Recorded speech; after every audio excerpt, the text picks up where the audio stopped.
அனைவருக்கும் வணக்கம். டாக்டர் கிருஷ்ணன் பேசுகிறேன். வாழ்க வளமுடன். எனது கிருஷ்ணன் லைஃப் ஸ்டைல் சேனலை நீங்கள் பார்த்து சப்ஸ்கிரைப் செய்து நண்பர்களுக்கும் உறவினர்களுக்கும் ஷேர் செய்து அனைத்து வீடியோக்களையும் பார்த்து லைக் கொடுங்கள். நமது உடலுக்கு தேவையான உயிர் சத்துக்கள் 9இல் இன்று 9வது தண்ணீர் பற்றி பார்க்க இருக்கின்றோம். நீரின்றி அமையாது உலகு என்று வான்புகழ் வள்ளுவர் தெரிவித்துள்ளார். மனித சமுதாயம் உயிர் வாழ்வதற்கு அத்தியாவசியமான உணவுப் பொருட்களை விளைவிப்பதற்கு நீர் அவசியமானதாக இருப்பது அல்லாமல் நீரே உணவுப் பொருளாகவும் திகழ்கிறது. தண்ணீரை பருகிய மனிதன் சில நாட்கள் உயிர் வாழ முடியும். நோய்களை பற்றியும் தண்ணீர் சக்தி வாய்ந்ததாக விளங்குகிறது. ஜல சிகிச்சை முறையினால் அநேக வியாதிகளை நாம் குணமாக்கிக் கொள்ள முடியும். ஒத்தடம், நீராவி சிகிச்சை, குளிர்ந்த நீர், சுடுநீர் சிகிச்சைகளின் மூலம் நாம் பல வியாதிகளை குணமாக்கிக் கொள்ள இயலும். நீர் கட்டியாகவும் திரவமாகவும் வாயுவாகவும் ஆகக்கூடியது.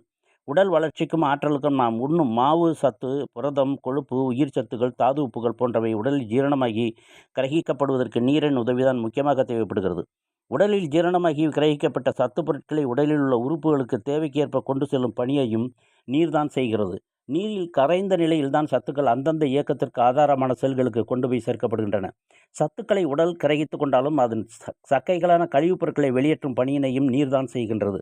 நாம் போதிய அளவு நீரை பருகாவிட்டால் நமக்கு மலச்சிக்கல் ஏற்பட்டு அதன் காரணமாக பலவிதமான நலச்சிக்கல்கள் ஏற்பட்டுவிடும்.